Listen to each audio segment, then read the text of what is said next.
इसके लिए तो अगला क्वेश्चन देख लेते हैं। क्वेश्चन में क्या बोल रहा है कि Meenakshi sells a pen for Rs 54, 54 रुपए का सेल्स मतलब बेचती है, and loses 1/10 of her outlay, मतलब जितना में खरीदी थी उसका 1/10 उसको नुकसान होता है, जितने में खरीदी थी उसका 1/10। अभी मैं बात करूंगा आगे कैसे लिखना है। फाइंड, इसमें भी दो चीज पूछा है। पहला पूछा है the cost price of the pen, मतलब पेन का सीपी पूछा है। दूसरा पूछा है the loss percent, loss percent पूछा है। बात को समझिए, दिया क्या है, sell a pen for this.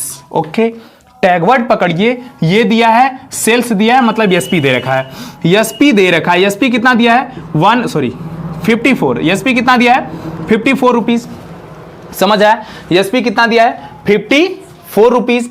अब देखिए अब बोला है कि लॉस परसेंट कितना दिया, सॉरी लॉस कितना दिया 1/10 ऑफ हर आउटले। सीपी पूछा है, सीपी हम मान लेते हैं कि सीपी सर कुछ नहीं है, यक्स है। सीपी क्या है, यक्स है। अगर सीपी यक्स है तो इसका लॉस कितना हो जाएगा, लॉस कितना हो जाएगा, लॉस सर सीपी का 1/10 ऑफ हर सीपी आउटले, मतलब सीपी कितने में खरीदा था, तो सीपी कितना है एक्स, एक्स का 1/10 मतलब x/10। इसको ऐसे भी लिख सकते हो 1/10 ऑफ एक्स, बात एक ही है, ठीक है। आप ऐसे लिखिए या फिर ऐसे लिखिए। चलिए आगे देखते हैं, ठीक है। अब बताइए कि अगर एसपी मिल गया, सीपी मिल गया, लॉस मिल गया, तो इससे कुछ फार्मूला बनता है सर, प्रॉफिट का जैसा फार्मूला बनता है वैसे लॉस का बना लीजिए, कोई दिक्कत नहीं है। तो लॉस इक्वल टू क्या होता है, लॉस इक्वल टू क्या होता है, लॉस इक्वल टू होता है सीपी माइनस एसपी। बात समझ में आई। तो एसपी इक्वल टू क्या निकलेगा बताइए, एसपी इक्वल टू निकल के आएगा, एसपी को इधर लेके आएंगे, लॉस को उधर लेके जाएंगे, तो सीपी माइनस लॉस। बात समझ में आई क्या, CP minus loss, SP equal to CP minus loss. CP में से लॉस को माइनस कर देंगे, सीपी में से लॉस को माइनस कर देंगे तो हमारा एसपी निकल के आ जाएगा। क्या निकल के आएगा, एसपी। बात समझ में आई क्या।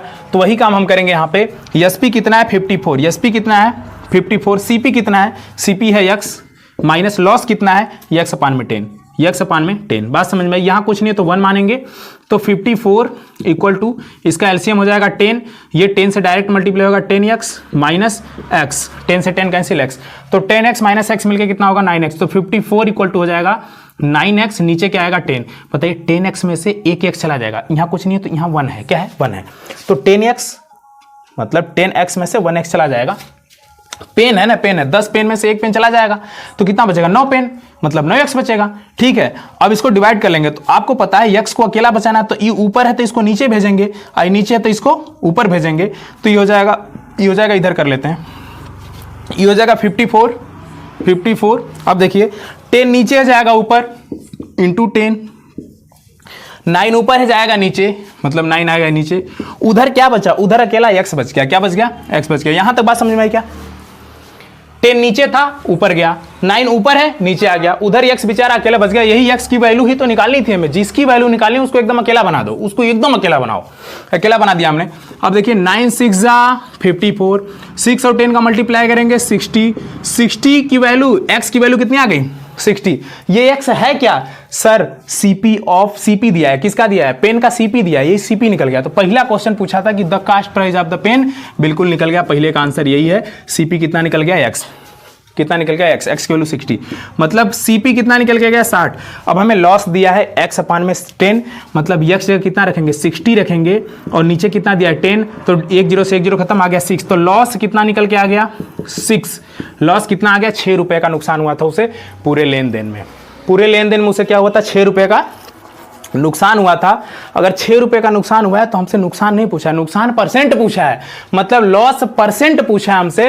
तो लॉस परसेंट निकाल दीजिए ना, loss percent equal to loss कितने का हुआ है 6 रुपए का हुआ है। किस पे होता है हमेशा सर, सीपी पे होता है। सीपी कितना है 60 रुपीज है, इंटू 100 करिए, 6 10 में 60 और 1 0 से 1 0 कैंसिल, 10%, कितना आ गया 10%। तो लॉस परसेंट कितना आ गया 10%। कहानी खत्म। यहां तक समझ में आई क्या बात, यहां तक बात समझ में आई क्या, वेरी गुड। समझ में आया, समझ में आया क्या, वेरी गुड।